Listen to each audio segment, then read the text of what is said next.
गिर्यारोहणातील नवनवीन विक्रम केलेली ठाण्याची हिरकणी 9 वर्षाची गृहीता विचारे हिला यंदा मात्र माउंट युनाम मोहिमेने निराश केलंय.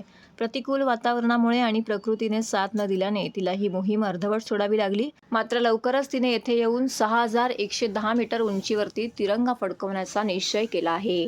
माउंट किलिमांजारो, आफ्रिका, नेपाळमधील mount Everest base camp, Malaysia येथील माउंट किनाबालू शिखर तसेच सह्याद्रीतील वजीर सुळका, नवरा नवरी सुळका, स्कॉटिश कडा, कळकराई सुळका, डांग्या सुळका अशा अनेक कठीण ट्रेक सर करून अनेक विक्रम गृहीताने केले आहेत. अशाच एका नवीन विक्रमाच्या दिशेने जात असताना गृहीताला अपयशाचा सामना करावा लागला. माउंट युनाम हे हिमाचल प्रदेश येथील बारालाचा पासपासून काही किलोमीटर पुढे झांस्कर पर्वतरांगांमध्ये 6110 मीटर उंचीचे एक पर्वत आहे. ते मनालीपासून 155 किलोमीटर पुढे आणि 250 किलोमीटर पुढे लेह आहे. चारही बाजूने बर्फाने झाकलेले उंचच उंच डोंगर, थंडच थंड हवा, निर्मनुष्य वस्ती आणि 10 डिग्री तापमान. त्यातही हिमवृष्टी झाली की तापमान अजून खाली जाते. मात्र बर्फवृष्टीमुळे रस्ता बंद झाल्यामुळे गृहीताची ही मोहीम पूर्ण झाली नाही. 30 मेला प्रवास पुन्हा सुरू करून भारतपूर बेस कॅम्पला पोहोचून पुन्हा एकदा वॉक करून तिने रात्री मुक्काम केला. रात्री झालेल्या बर्फवृष्टीमुळे तापमान अजून खाली गेलं होतं. 5050 मीटर उंचीवरती पोहोचून 5200 मीटर समिट बेस कॅम्प गाठण्याआधीच पायाच्या दुखापतीमुळे आणि खराब हवामानामुळे गृहीताला 1 तारखेलाच खाली बेस कॅम्पला यावं लागलं. गृहीताची ही मोहीम फत्ते झाली असती तर ती भारतातील सर्वात कमी वयाची माउंट युनाम सर करणारी पहिली गिर्यारोहक ठरली असती आणि पुन्हा एकदा भारतीय स्त्रियांना काहीही अशक्य नाही हे सिद्ध केलं असतं. 5100 मीटरवरती आलो आणि ते बघा लांब आमचं घर म्हणजे टेंट आणि आता आम्हाला अजून 1 मीटर वरती चालायचं आहे 5200 मीटरवरती.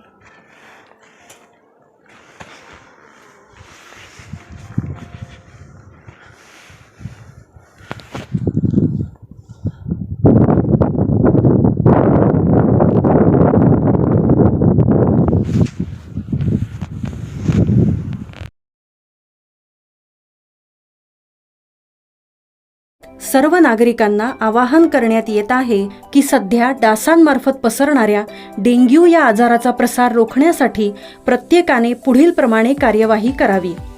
डेंग्यू आजार एडिस इजिप्ती हा डास चावल्याने होतो. या डासांची पैदास साचलेल्या किंवा साचवलेल्या स्वच्छ पाण्यामध्ये होते. 8 दिवसांपेक्षा जास्त दिवस पाणी उघडे व साचून राहिल्यास त्यात डास अंडी घालतात. अंड्यांच्या अळ्या तयार होऊन पुढे डास तयार होतात. यासाठी आपल्या घरातील पाणीसाठे उदाहरणार्थ बॅरल्स, पिंपे, टाक्या, हौद, रांजणे इत्यादी दर आठवड्याला रिकामे करून घासून पुसून कोरडे करून पुन्हा भरावे. 1 दिवस कोरडा दिवस म्हणून पाळावा. पाणी साठ्यांना घट्ट झाकणे बसवावीत किंवा जुनी साडी, चादर, धोतर यांनी बांधून झाकून ठेवावीत म्हणजे डास त्यात जाऊन अंडी घालणार नाहीत. घराच्या गच्चीवर, आजूबाजूला, अंगणात कोठेही पाणी साचू देऊ नये. भंगार सामान उघड्यावर टाकू नये.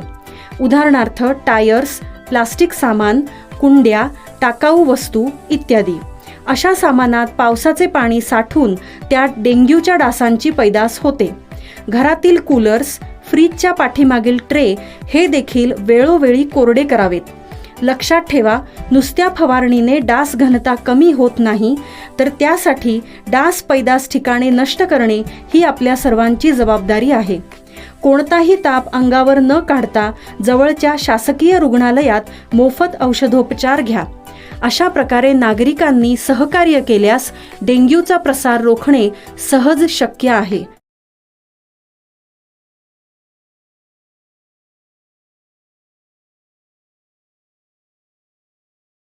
माजी नगरसेविका नम्रता भोसले जाधव यांचा वाढदिवस विविध उपक्रम राबवीत साजरा. शिवसेना माजी नगरसेविका नम्रता भोसले जाधव यांचा वाढदिवस आज रुग्णसेवा करीत साजरा करण्यात आला.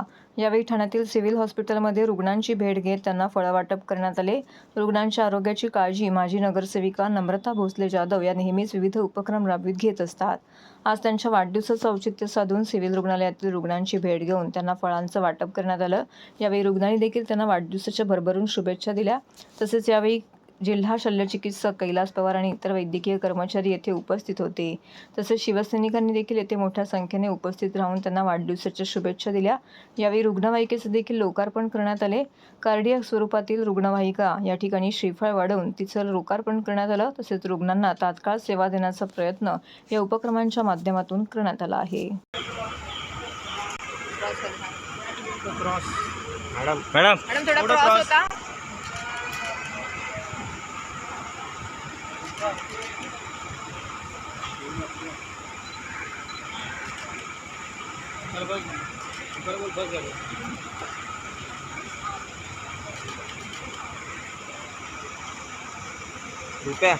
रुपेश मॅडम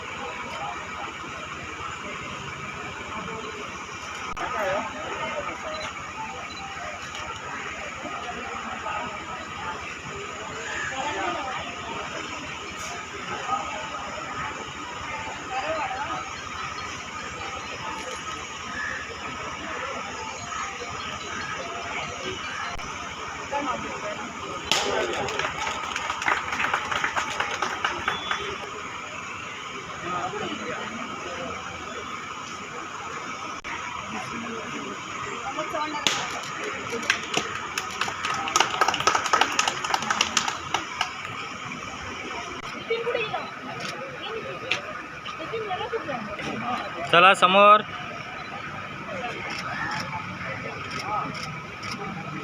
ओके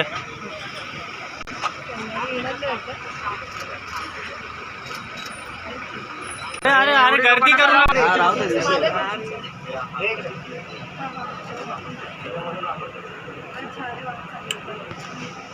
मॅडम म्हणजे ही कार्डियक ॲम्ब्युलन्स आणि फुल टाइम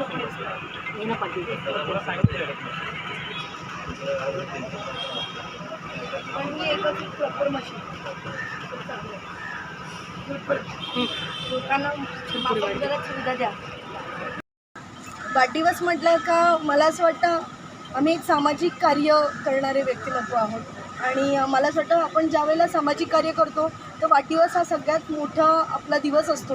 कारण अगदी आपल्याला सर्वांची शुभेच्छा असतात, सर्वांचे आशीर्वाद असतात आणि आम्हाला नेहमी असं वाटतं की आमचा वाढदिवस असेल तर आम्हाला कुठेतरी सामाजिक कार्य करूनच तो वाढदिवस साजरा करावा. कारण आपण ज्या वेळेला समाजकार्याला वाहून घेतो तर मला असं वाटतं आपला वाढदिवस काही मोठा आणि अशा पद्धतीने साजरा करण्याची आमची अजिबात इच्छा नसते. परंतु आम्हाला हा वाढदिवस खूप महत्त्वाचा असतो, जो सकाळचा वाढदिवस असतो आमचा. कारण मग कुठे आमच्या प्रभागामध्ये म्हणजे मला असं वाटतं कदाचित आशीर्वादरूपी हे मनोरुग्णालय आणि सिव्हिल हॉस्पिटल आम्हाला मिळाले आहेत आणि त्या माध्यमातून मला असं वाटतं आम्ही दर दिवशीच इकडच्या सगळ्या घडामोडींच्या बरोबर संलग्न असतो. कुठे काही रुग्णांना काही सेवा लागली किंवा काही कमी पडत असेल तर त्या ठिकाणी आम्ही येत असतो आणि वाढदिवसाच्या दिवशी याच रुग्णांकडून शुभेच्छा स्वीकारायला मला असं वाटतं एक वेगळा मनस्वी आनंद वाटतो.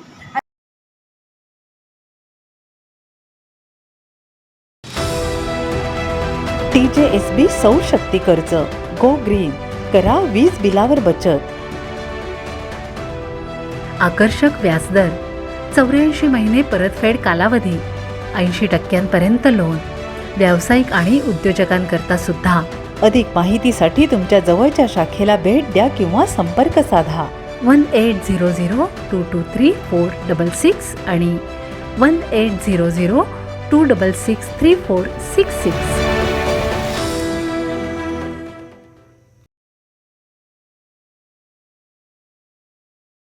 ठाण्यातील जयभवानी नगरमध्ये माजी नगरसेवक एकनाथ भोईर यांचा वाढदिवस उत्साहात साजरा. शिवसेनेचे माजी नगरसेवक व शिवसेना वागळे विभाग प्रमुख एकनाथ अनंत भोईर यांचा वाढदिवस ठाण्यातील वागळे इस्टेट येथील जयभवानी नगरमध्ये कार्यकर्त्यांनी मोठ्या थाटामाटात साजरा केला. येऊरच्या स्वामी विवेकानंद बालकाश्रममध्ये मुलांसमवेत केक कापून मुलांना शालेय साहित्य व खाऊचे वाटप करण्यात आले. तसेच शहरातील शेकडो दिव्यांगांना धान्य वाटप, ज्येष्ठ नागरिकांना छत्र्यांचं वाटप अशा विविध सामाजिक उपक्रमांचं आयोजन सामाजिक बांधिलकीतून करण्यात आले होते. यावेळी एकनाथ भोईर यांना शुभेच्छा देण्यासाठी आदल्या दिवशी दिवशी रात्रीपासूनच शुभचिंतकांनी मोठ्या संख्येने गर्दी केली होती, तर संध्याकाळी जय भवानी नगर येथे अभिष्टचिंतन सोहळा आयोजित करण्यात आला होता. यावेळी शुभेच्छा देण्यासाठी माजी आमदार रवींद्र फाटक, शिवसेना जिल्हाप्रमुख नरेश मस्के, विधानसभा संघटक हेमंत पवार, उपशहर प्रमुख माजी महापौर अशोक वैती, परिवहन समिती सभापती विलास जोशी, माजी सभापती ज्येष्ठ नेते देविदास चाळके, परेश चाळके, समाजसेवक हेमंत पमनानी, परिवहन समिती सदस्य प्रकाश कोटवानी, माजी नगरसेवक पवन कदम, परिवहन समिती माजी सभापती दशरथ यादव, माजी नगरसेवक दिलीप बारटक्के, माजी नगरसेवक राम रेपाळे, माजी नगरसेवक योगेश जानकर, शरद कनसे, माजी नगरसेविका एकता भोईर, यज्ञेश भोईर, युवराज भोईर, शाखा प्रमुख संजय जाधव, बाळा सुरोशे, तसेच सर्व विभाग प्रमुख, उपविभाग प्रमुख, शाखा प्रमुख, उपशाखा प्रमुख, महिला आघाडी, बंधू भगिनी, सर्वपक्षीय नेते, कार्यकर्ते, नागरिक बंधू भगिनी मोठ्या संख्येने उपस्थित होते.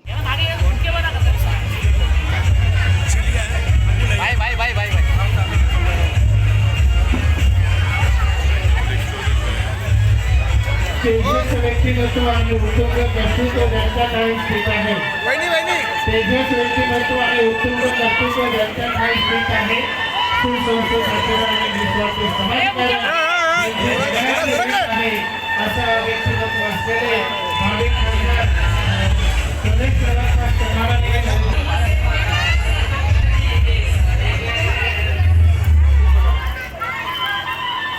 दादा थोडं खाली साहेब.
नहीं दिख रहा है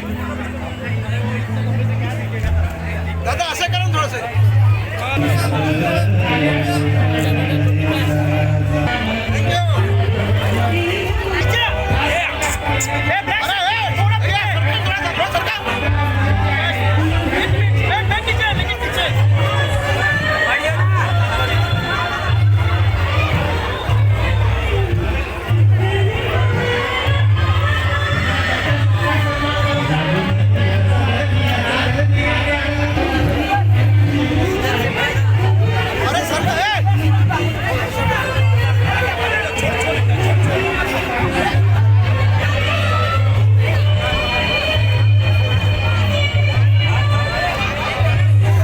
तुम्ही सकाळपासून पाहता विविध उपक्रम जे वाढदिवसाच्या निमित्ताने आपण जनमानसाला काय देऊ शकतो, जनसामान्याची काय सेवा करू शकतो, जनसामान्याला काय अपेक्षित आहे, अशा प्रकारचे उपक्रम करून आपण हा वाढदिवस साजरा केलेला आहे. या ठिकाणी ज्येष्ठ नागरिकांना जवळजवळ 3000 ते 3500 ज्येष्ठ नागरिकांना आपण छत्री वाटप केला. 500 ते 600 अपंगांना आपण खाद्याचे किट आणि छत्री हे वाटप केलं. या लोकउपयोगी जे काही आपण लोकांना करू शकतो अशा प्रकारचा या ठिकाणी संकल्प करून हा वाढदिवस साजरा केलेला आहे सर्व कार्यकर्त्यांनी. त्याच्यामध्ये माझ्या सर्व सहकार्यांचा मोठा सिंहाचा वाटा आहे, ज्यांनी जे माझ्याबरोबर नियमितपणे खांद्याला खांदा लावून काम करत असतात. त्या कार्यकर्त्यांनी हा खरा वाढदिवस साजरा केलेला आहे. मी स्वतःचा वाढदिवस साजरा करणं हे मला स्वतःलाच येत नाही, परंतु कार्यकर्त्यांच्या आग्रहापोटी हा वाढदिवस आम्ही साजरा करत असतो. तसा जर वाढदिवस साजरा करणं म्हणजे खरं एक दिवस वर्षाचा आपला वर्ष कमी होतो आपल्या जीवनातला, परंतु लोकांना काय आपण देऊ शकतो, लोकहिताची काम काय करू शकतो, लोकांना काय उपयोगी पडू शकतो, या ठिकाणी आपण आज या लोकउपयोगी कार्यक्रमातून हा वाढदिवस साजरा झालेला आहे. नॅप फाउंडेशनचे 9 जून रोजी ठाण्यात स्नेहसंमेलन. पालीवाल समाजातील ज्येष्ठ व्यक्ती आणि युवा उद्योजकांचा होणार सन्मान. सामाजिक क्षेत्रात उल्लेखनीय कार्य करणाऱ्या पालीवाल समाजातील ज्येष्ठ महनीय व्यक्तींचा तसेच समाजातील युवा उद्योजकांचा नॅप फाउंडेशनच्या वतीने 9 जून रोजी ठाण्यामध्ये सन्मान करण्यात येणार असल्याची माहिती नॅप फाउंडेशनच्या संस्थापक अध्यक्षा निकिता पालीवाल यांनी दिली आहे. नॅप फाउंडेशनच्या वतीने ठाणे शहरासह संपूर्ण भारतभर सामाजिक उपक्रमांचं आयोजन केलं जात आहे. महिला सक्षमीकरणाच्या उद्देशाने महिलांना स्वयंरोजगार मिळावा या उदात्त हेतूने नॅप फाउंडेशनच्या माध्यमातून आयुर्वेदिक प्रसाधने बनवण्यात येत आहेत. या उत्पादनांची विक्री फाउंडेशनच्या माध्यमातून लवकरच संपूर्ण भारतभर केली जाणार आहे. शैक्षणिक, आरोग्य आणि क्रीडा क्षेत्रातही नॅप फाउंडेशन कार्यरत आहे. 9 जून रोजी महेश भवन, कासारवडोली येथे नॅप फाउंडेशनच्या स्नेहसंमेलनाचं आयोजन केलं आहे. या कार्यक्रमात सामाजिक क्षेत्रात उल्लेखनीय कार्य करणाऱ्या पालीवाल समाजातील ज्येष्ठ व्यक्तींचा तसेच भारतातील प्रमुख 8 राज्यातील युवा उद्योजकांचा सन्मान करण्यात येणार आहे. आताच्या तरुण पिढीला प्रेरणा मिळावी या उद्देशाने या कार्यक्रमाचं आयोजन केल्याची माहिती निकिता पालीवाल यांनी दिली आहे. यावेळी महिलांनी उत्पादन केलेल्या आयुर्वेदिक प्रसाधनांचे प्रदर्शन मांडण्यात येणार असून विक्रीही करण्यात येणार आहे. ठीक आहे, मी म्हटलं सांगून देते ना तुम्हाला. मी निकिता आलोक पालीवाल. मी ह्या कार्यक्रमाबद्दल हे सांगणार की माझं जे नॅप फाउंडेशन आहे 1.5 वर्ष झालंय याला चालू होऊन, पण याच्यात आम्ही विविध कार्यक्रम करतो, जसं महिला सशक्तीकरण, आरोग्य, क्रीडा आणि रोजगार. मेन रोजगारवर आम्ही याच्यासाठी भर देतो की फक्त सरकारवर अवलंबून न राहता आम्ही स्वतः पण काही कार्य केलं पाहिजे. आणि जसं आपले मोदीजी पण म्हणतात की व्होकल टू लोकल, तर त्याला आम्ही बढावा देतो. ह्यालाच डोक्यात ठेवून मी आमचे total made in India herbal जडीबुटी पासून झालेले प्रॉडक्ट लॉन्च करतोय आम्ही 9 जूनला कासरवडोली महेश भवन या ठिकाणी. या प्रोग्राम मध्ये आमचे अखिल भारताचे सर्व स्टेटमधून पालीवाल समाज येणार, आपले महाराष्ट्राचे पण येणार आणि मुंबई ठाण्याचे पण. तर या प्रोग्राम मध्ये आम्ही 8 स्टेटचे जे आमचे पालीवाल समाजाचे युवा उद्योगी आहेत त्यांना आम्ही सन्मानित करणार आहेत आणि एक अवॉर्ड आम्ही आमच्या जे सिनियर सिटीजन आहेत त्यांना देणार आहे. आणि हा अवॉर्ड आम्ही आता तर पालीवाल समाजासाठी करतोय, पण नंतर आम्ही प्रत्येक जे उद्योगी करणार आहेत स्वतःच्या बळबुत्यावर जे करतात त्यांना प्रोत्साहन द्यायला आम्ही दरवर्षी देणार आहेत. आणि हा प्रोजेक्ट लॉन्च करण्याचा मेन उद्देश आहे की पुष्कळ लेडीज घरी बसून असतात, तर त्यांना याच्या तर्फे रोजगार मिळावं. जसे मी जीवन संवर्धनचे मालक आहेत त्यांच्याशी बोलले होते की तुमच्या अनाथ आश्रमामधून जे शिक्षण करून बाहेर येतात तर त्यांना पण हे रोजगार देणार. आणि इतर जे लेडीज आहेत, जसे माझ्या घरी बाई करते, ती 2 पर्यंत काम करते नंतर फ्री होते, पण तिला पूर्ण पैसा नसतो, तर तिला पण आम्ही हे पुष्कळ मेड लोकांना हे रोजगार साठी आम्ही हे प्रॉडक्ट देणार आणि त्यांना त्याच्यावर 30-40% सूट देणार की ते कमवू शकणार घरी बसल्या. तर हाच आमचा मेन उद्देश आहे. तर ठाणेकरांना मी आवाहन करते की या प्रोग्राम मध्ये त्यांनी यावं आणि आमच्याशी जुडावं, आम्हाला साथ द्यावा, आशीर्वाद द्यावा.